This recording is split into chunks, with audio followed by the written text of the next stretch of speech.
아멘. 오늘날처럼 법 체제가 세밀하게 구성되어 있는 시대가 역사상 없을 겁니다. 때로는 역사에서 퇴보하는 때도 있습니다만은 이런 법제도는 끊임없이 발전을 해 오고 있다고 할 수 있겠습니다. 그럼에도 불구하고 법을 다루는 사람들이나 법에 대해서 잘 아는 사람들은 법의 맹점을 이용하고 또 권한을 남용하고 자기 이익을 위해서 그와 같이 함을 통해서 법을 잘 모르는 많은 사람들에게 고통을 주는 것이 현실이죠. 근데 고통받는 사람들도 사실 입장을 바꿔놓고 그들이 또 법에 대한 지식이 많아지고 그런 위치에 선다면 또 그럴 겁니다. 사람이 그렇습니다. 인간이 선하다는 전제하에 모든 것을 생각하시면 안 됩니다. 모든 사람은 악합니다. 우리는 믿음의 대상이 아니죠. 서로 믿지 말아야 합니다. 우리는 사람과 섬김의 대상이지 우리는 하나님만 믿습니다. 하나님 외에 모든 인간은 다 죄인입니다. 제재가 사라지고 감시가 사라지고 그러면 언제든지 죄의 유혹으로 인해서 자기를 위해 다른 사람을 해롭게 할 수 있는 것이 우리 자신입니다. 기회만 생기면 틈만 나면 그것을 나를 위해서 악용하는 본성, 그것이 우리 모습입니다. 하물며 그 죄악된 성품이 과거나 지금이나 다를 바가 없는데 지금처럼 법제도가 세밀하지 않았던 과거에는 얼마나 많은 억울한 일들과 또 얼마나 많은 기가 막힌 일들이 있었을까는 충분히 상상할 수 있습니다.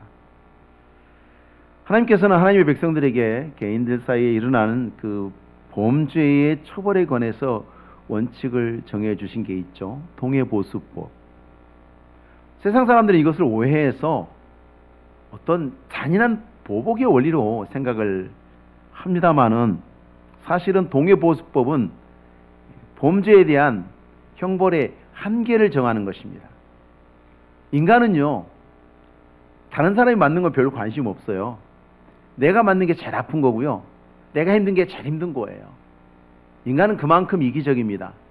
그래서 하지 말라 그래도 충분히 보복해요. 넉넉하게 보복해요. 부족하게 보복하지는 않습니다. 서로 마주보고 이렇게 서로 상대방 아이들 게임 중에 그런 게 있다 그러죠. 서로 뺨 때리는 게임. 끝에 가서는 싸움으로 끝나죠. 왜? 점점 세지거든요. 내가 더 세게 맞았다고 생각을 해요. 그래서 갈수록 힘이 더 들어갑니다. 그게 인간입니다. 그래서 하나님께서 그 이상 못하게 정하신 겁니다. 출애굽기 21장에 보니까 그러나 다른 해가 있으면 갑되 생명은 생명으로 눈은 눈으로 이는 이로 손은 손으로 발은 발로 된 것은 된 것으로 상하게 한 것은 상함으로 때린 것은 때림으로 갚을지니라. 딱 거기까지 하나님이 한계를 정하신 거면 넘어서지 말라는 것입니다. 특히 살인과 관련된 것은 피해자의 가까운 친척 중에 한 사람이 보수자가 되어서 원수를 갚게 했습니다. 오늘날에야 경찰은 여러분에게 5분 거리에 있습니다. 5분 거리에 있어도 30분 만에 오죠. 어쨌든 과거에 비하면 우리는 이러한 혜택을 많이 받습니다만 과거에는 그렇지 않았습니다. 그래서 하나님께서 어떤 사람이 피해를 당해서 죽임을 당하면 그 가장 가까운 친척이 아버지가 아들이 삼촌이 조카가 그것을 보복하도록 원수를 갚도록 했습니다. 형벌을 집행할 수 있는 권한이 있는 사람을 규정해 놓으신 거죠.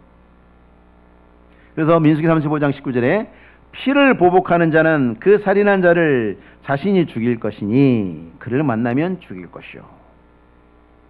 친척은 피해 보수 역할을 해야 됐고 또 몰락한 친척이 빚을 갚아주거나 그 친척의 기업을 다시 사서 돌려주는, 물은다고 하죠.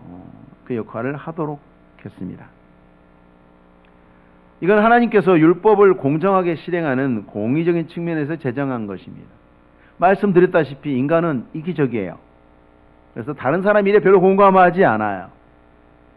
여러분, 다른 사람이 말다툼을 하면 우리는 쉽게 말리죠.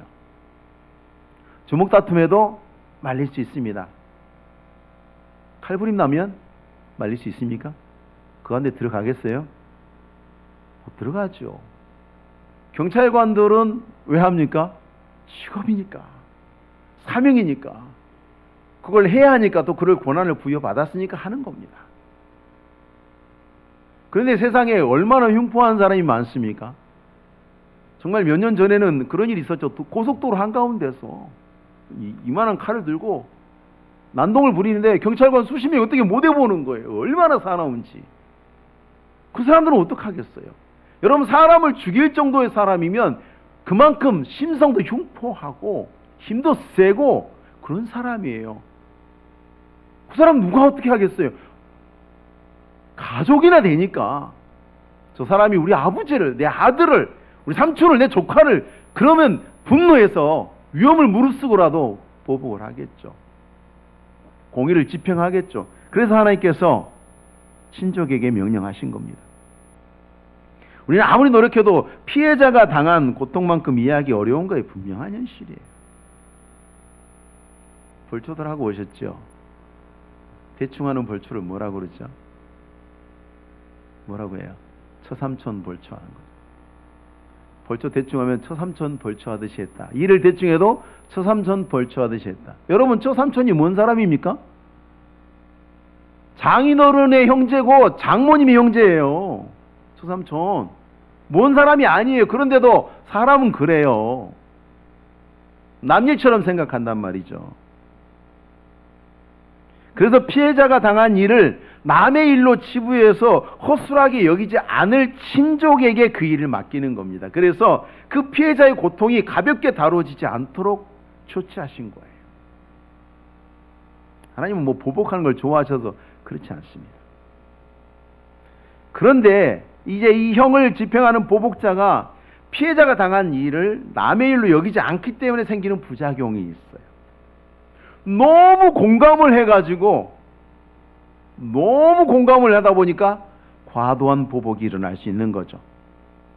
외형적으로는 과도한 보복이 일어날 수 없어요. 동해보수법이기 때문에. 동해보수법이기 때문에 하나님께서 그 형벌의 한계를 정해놓으셨잖아요.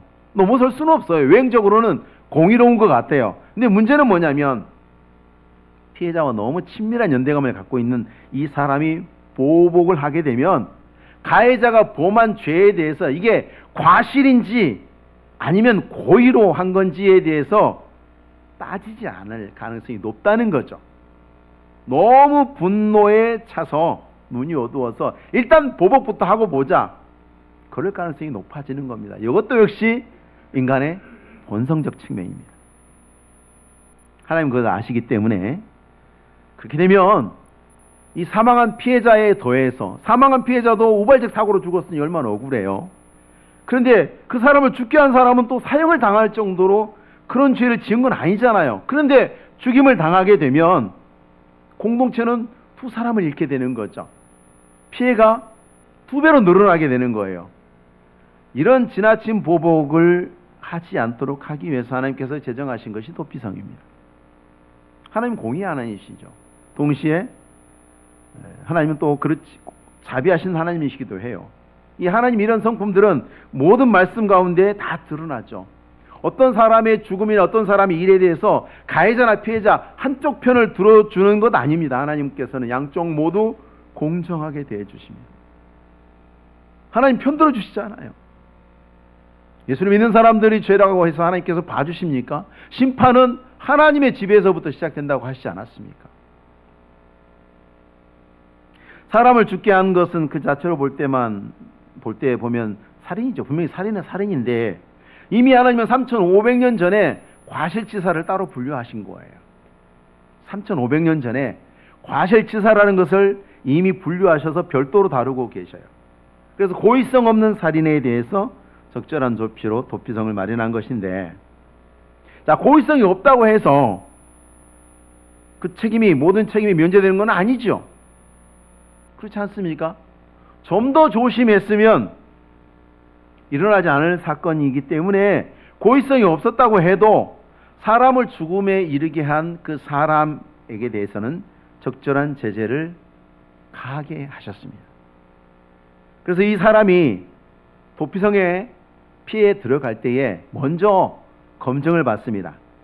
그 성읍의 장로들에게 건증을 받습니다. 4절 말씀에 그 성읍에 들어가는 문 어귀에 서서 그 성읍의 장로들의 귀에 자기 사건을 말할 것이요 그들은 그를 성읍에 받아들여 한 곳에 주어 자기들 중에 거주하게 하고. 지금 도피성에 도피해서 온 사람은 무조건 다 받아주는 것이 아니라 그 성읍의 장로들이 그가 도피성에 피할 자격이 있는지 여부를 먼저 판단하는 것입니다. 장로들의 귀에 자기의 사건을 말할 것이요 이것은 그 사람이 도피성에 들어간 사람이 하는 말을 잘해라 그 뜻이 아니라 귀의 이야기는 뭐냐면 그 성읍의 장로들이 잘 분별해서 들어야 할 것이다 그 뜻입니다. 아무나 받아주지 말고 그 성읍에 가장 지혜로운 자들이 장로가 되는 거기 때문에 들어보고 아 정말 그럴만하구나 충분히 이유가 있다라는 것을 그가 하는 말을 잘 듣고 그것이 객관적으로 타당한 것인지 판단하라는 것입니다. 도피성이 들어온 다음에는 한 번 더 재판을 받아야 됩니다. 이제는 정식 재판을 받습니다.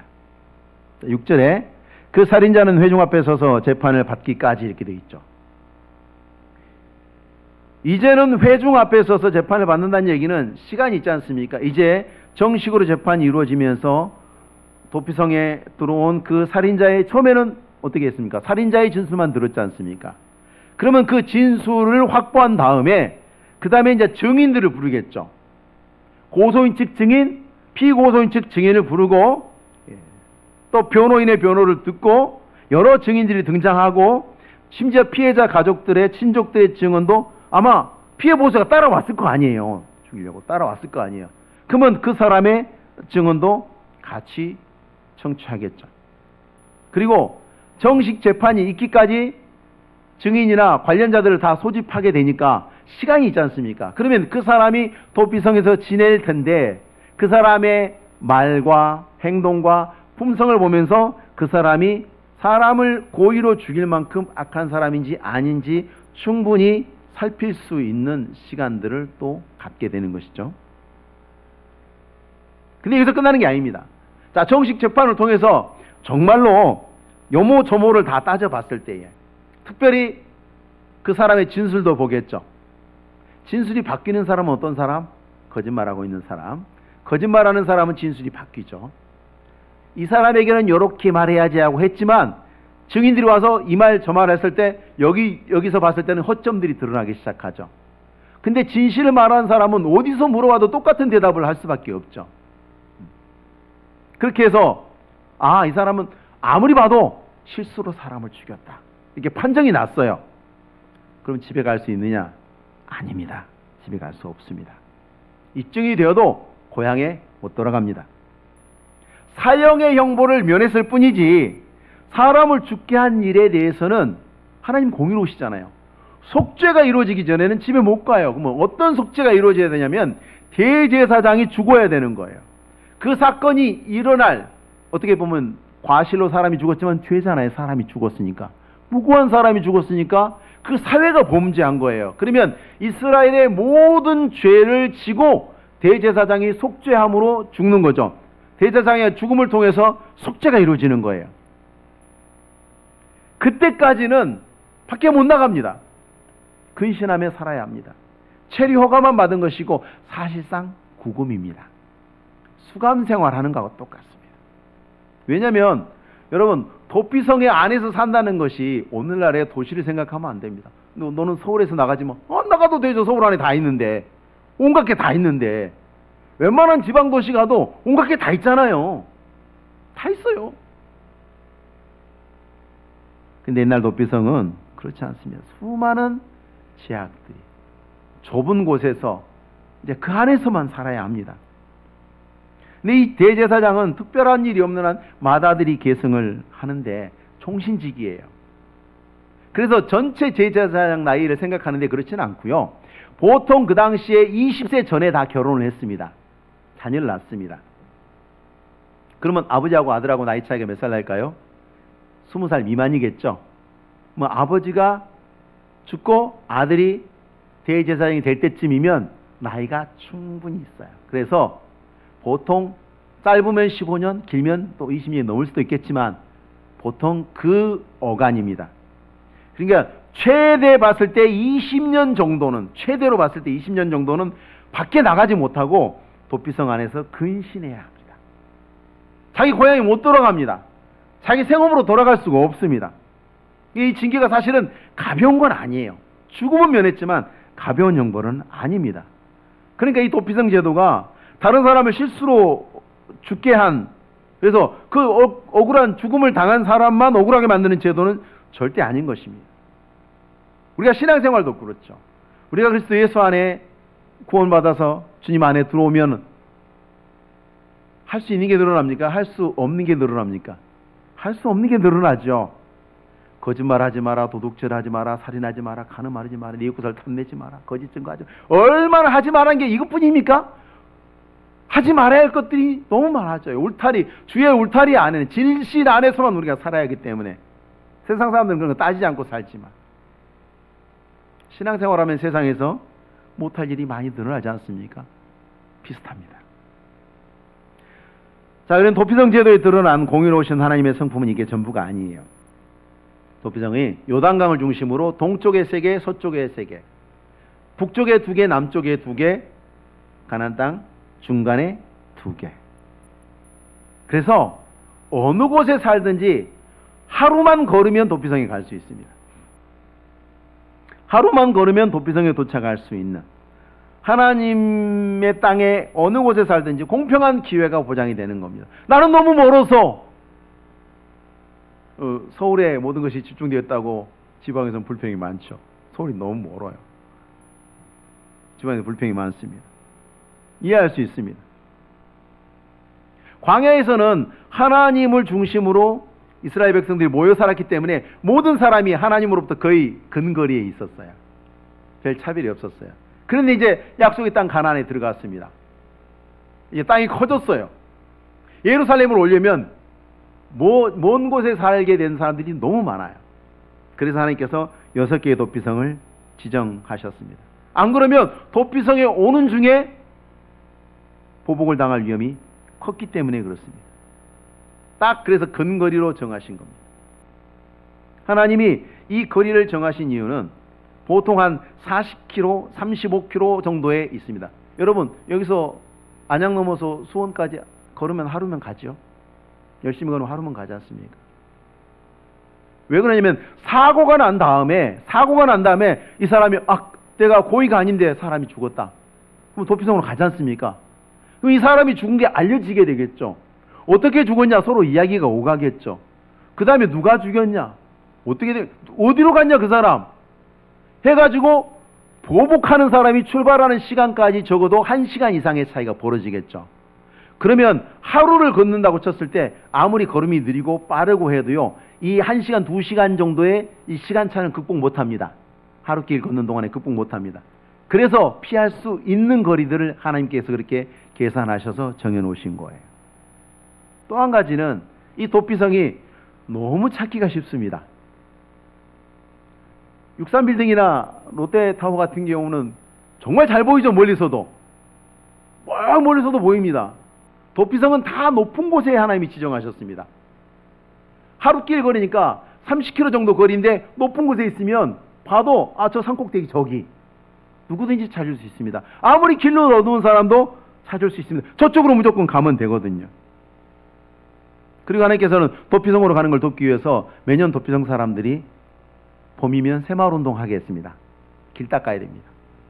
도피성으로 오는 길을 매년 봄마다 정비를 했고요. 도처에 도피성 표시를 했습니다. 어떻게 해요? 도피하라, 이 편말을 세워놨습니다. 그러니까 못 찾을 수가 없게 만들어 놓으신 거예요. 더군다나 가나안 땅에 사는 사람이나 가나안 땅을 심지어 지나가는 사람조차도, 이스라엘 백성, 이스라엘 가운데 사는 사람, 이스라엘을 지나가는 사람, 여행자도 사고 날 수 있지 않습니까? 말을 타고 가는데 자동차도 운전하다 보면 그렇잖아요. 내 앞으로 들어온 사람 내가 어떻게 조심할 수 있지만 앞에 보고 가고 있는데 그냥 옆으로 들어와서 바퀴에서 사고가 날 수도 있어요. 얼마나 기가 막힙니까? 말 타고 가는데 아이가 말 다리 사이로 들어와서 사고가 났다. 이 사람이 무슨 죄가 있어요? 지나가던 여행자인데 이 사람도 도피성으로 피할 수 있습니다. 하나님이 다 그렇게 하셨어요. 그래서 9절 말씀에 이스라엘과 모든 자손 그들 중에 거류하는 거류민을 위하여 선정된 성읍들이라 되어 있는데, 민수기 35장에 보면 이스라엘 자손과 타국인과 이스라엘 중에 거류한 자의 도피성이 이렇게 되어 있어요. 타국인도 해당이 됩니다. 부지 중에 살인한 모든 자가 그리로 도피할 수 있으리라. 이 도피성의 제도 안에는 죄를 엄중하게 심판하시는 하나님의 공의뿐만 아니라 죄인을 불쌍히 여기시는 하나님의 자비하심도 함께 드러나 있어요. 여러분, 우리가 이 기독교 정신, 우리의 신앙의 정신을 분명히 이해하셔야 돼요. 하나님은 죄를 절대로 용납하지 않으십니다. 그러나 죄인은 불쌍히 여기십니다. 이걸 구분하셔야 해요. 구원이라는 것은 죄로부터 죄인을 건져내는 거잖아요. 교회도 그러해야 되고 교인도 그러해야 합니다. 우리 주께서 그러하시고 하나님이 그러하시기 때문에 우리도 역시 그런 마음으로 바라봐야 하는 것입니다. 하나님의 성품 안에는 이 공의와 자비가 항상 같이 있습니다. 죄에 대한 하나님의 공의, 죄인에 대한 하나님의 자비 항상 같이 있습니다. 한 가지만 드러내시지 않아요. 하박국 선지자 3장 2절에 보시니까 여호와여 주는 주의 일을 이 수년 내에 부응하게 하옵소서. 이 수년 내에 나타내시옵소서. 진노 중에라도 긍휼을 잊지 마옵소서. 감히 선지자가 이렇게 기도할 수 있었던 건 왜 그렇겠어요? 하나님이 그러하심을 알기 때문에. 진노 중에라도 긍휼을 구하더라도 하나님께서 그것을 받으시는 줄 알기 때문에 하박국이 이렇게 기도한 겁니다. 이 도피성은 그리스도 예수의 십자가를 예표합니다. 십자가만이 하나님 앞에서 범죄한 모든 인간의 죄에 대한 하나님의 공의를 완전히 충족하죠. 십자가만이 모든 죄인을 용서하시고 구원하시려는 하나님의 사랑이 완전히 성취되죠. 구약의 도피성 제도는 부지 중에 살인한 자들이 엄격한 재판을 받고 무죄를 받고 풀려날 만한 사람들을 위한 것이죠. 제한이 되어 있어요. 그래서 그리스도의 예표지, 십자가의 예표지 실체는 아니에요. 예수 그리스도의 십자가는 부지 중에 살인한 게 아니라 중심에서부터, 마음에서부터 하나님을 반역하고 살인하고 용서받지 못할 죄인들, 그 죄인들을 위해서 준비된 엄중한 심판으로부터 유일한 피난처가 되십니다. 피할 바가 아니에요.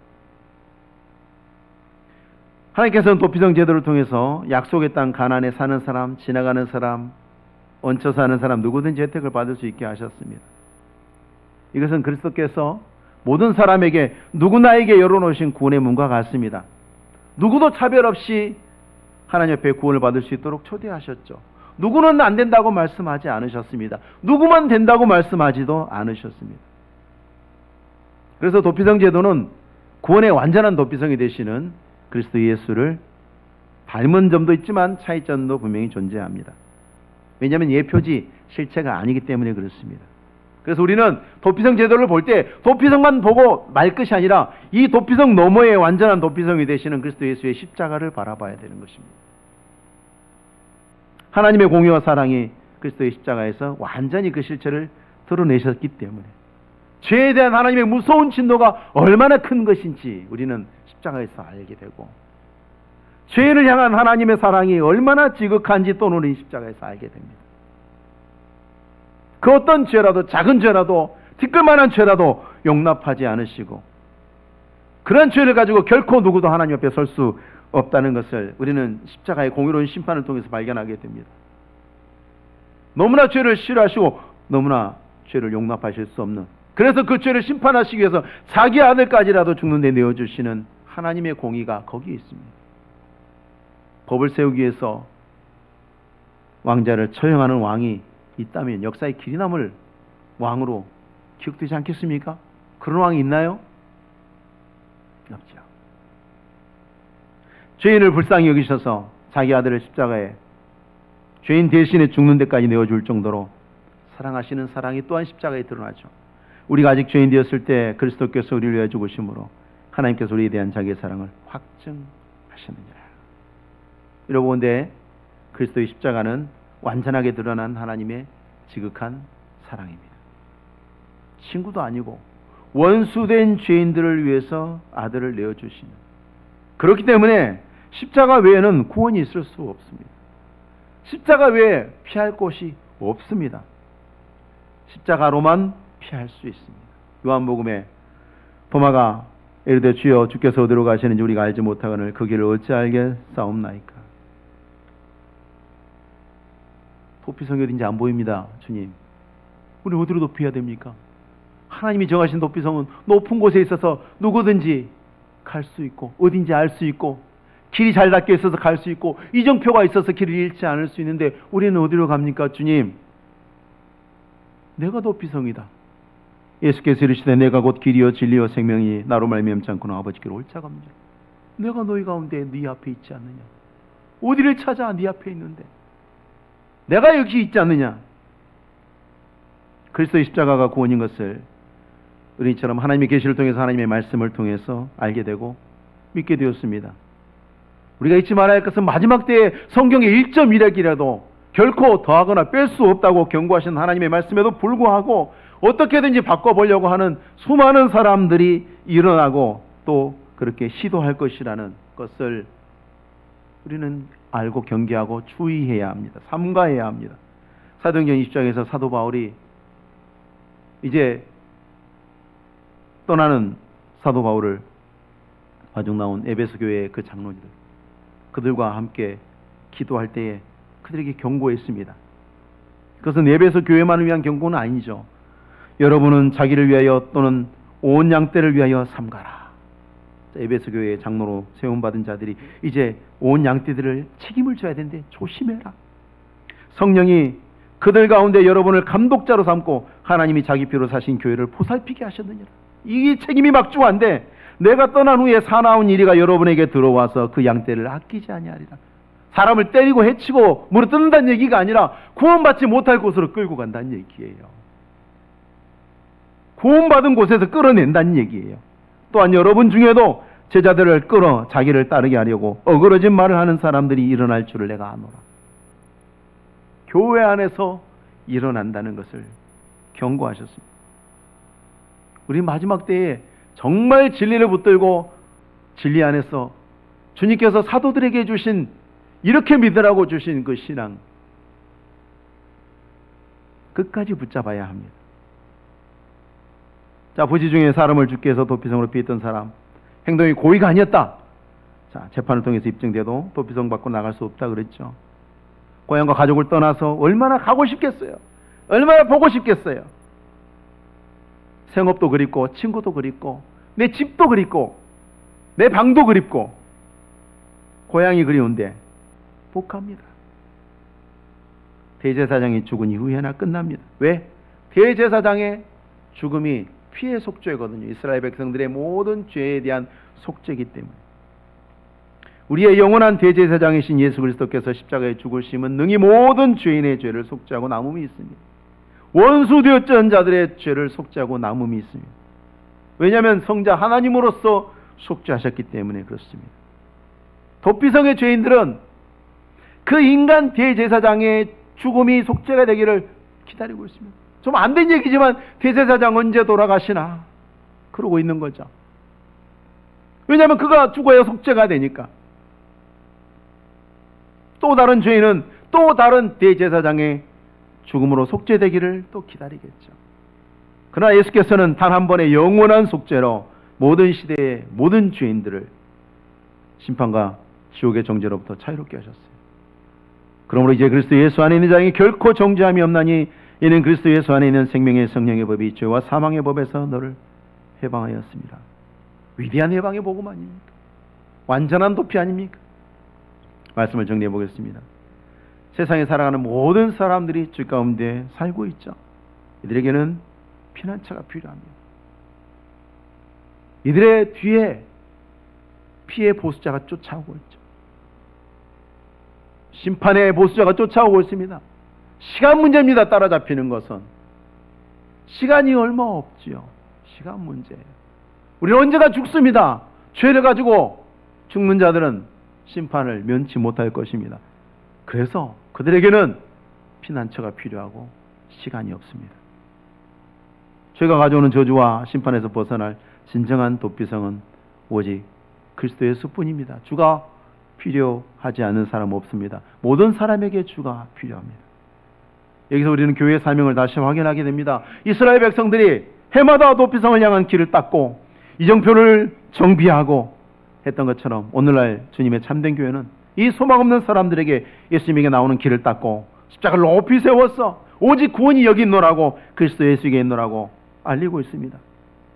뿐만 아니라 우리가 주의해야 할 것은 교회 문이 항상 열려 있어야 한다는 것입니다. 5절 말씀에 피해 보복자가 그의 뒤를 따라온다 할지라도 그들은 그 살인자를 그의 손에 내주지 말지니. 그들이 누구예요? 도피성의 장로들이죠.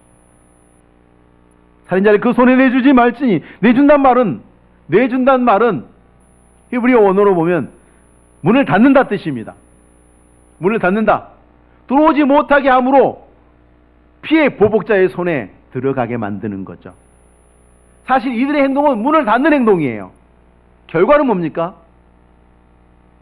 피해야 될 사람이 피해 보복자의 손에 죽게 만드는 거죠. 나는 문만 닫았어요. 근데 사람을 죽이는 행위죠. 죄의 고통과 심판을 피해서 하나님 앞에 나오는 사람들 앞에서 문 닫지 말라는 얘기입니다. 문 닫는 방법 여러 가지입니다. 오늘날 우리가 예수를 믿는 사람들이, 예수를 믿는 하나님의 백성들이 잘못된 모습을 보여주는 것을 통해서 사람들이 굳이 교회에 갈 이유를 못 느끼게 만들면 그 문 닫는 겁니다. 나보고 어떤 사람이 교회 갈 생각을 접었다면 내가 문 닫은 거예요. 그 사람 앞에. 도피성 문 닫아버리는 거예요. 내가. 누구 때문에? 저는 그런 이야기 종종 듣습니다. 어떤 목사 때문에, 어떤 장로 때문에, 어떤 권사 때문에, 어떤 누구 때문에, 교회 다니는 누구 때문에 나 교회 안 간다. 얼마나 가슴이 아픈지 몰라요. 그 사람 말이 진짜 오롯이 사실이라면 그 문 닫은 사람은 하나님 앞에 죄가 없겠습니까? 하나님께서 그 죄를 지나치시겠습니까? 문 닫지 말아야 합니다. 누구든지 그리스도에게 피하는 사람 나올 수 있도록 해야 되고, 나를 보는 사람들이 예수께 피해야 되겠다, 교회 가야 되겠다, 하나님 믿어야 되겠다, 자기 죄를 깨닫고 주 예수 그리스도 안에 있는 신앙생활하는 자들에게 누리는 그 기쁨과 평안과 감사함을 발견하게 해야 합니다. 나는 여호와를 향하여 말하기를 그는 나의 피난처 나의 요새요 내가 의뢰하는 하나님이라 하리니 그가 너를 그의 깃으로 덮으시니 네가 그의 날개 아래 피하리로다. 날개 아래 있는 자의 평안을, 날개 아래 있는 자의 기쁨과 감사를 보여주십시오. 피난처가 여러분이 가는 길에 있음을 보여주십시오. 여러분을 따라가면 피난처로 가는 것을 알게 하십시오. 죄와 사망으로부터 우리를 구원하셔서 우리의 영원한 피난처가 되시는 구주 예수 그리스도 안에 내가 있음을 감사하시고, 또한 피할 자들에게 그 길을 인도하시는 복된 한 주간에 승리하는 삶이 되시기를 주의 이름으로 축복합니다. 기도하겠습니다. 아버지 감사합니다. 우리가 주 안에 있음을 감사합니다. 예수 안에 있음을 감사합니다. 주님, 우리의 영원한 속죄로 우리의 영원한 피난처가 되셨사오니 하나님 아버지, 우리의 마음에 감사와 기쁨이 주를 향하여 그치지 않게 하옵시고, 또한 우리는 길을 닦는 자요 이정표를 세우는 자요 언제나 문을 여는 자가 되어서 많은 사람들이 주 앞에 나오도록 인도하는 선한 인도자라 또한 살게 하옵소서. 온전한 감사를 드리오며 예수님의 이름으로 기도하옵나이다. 아멘.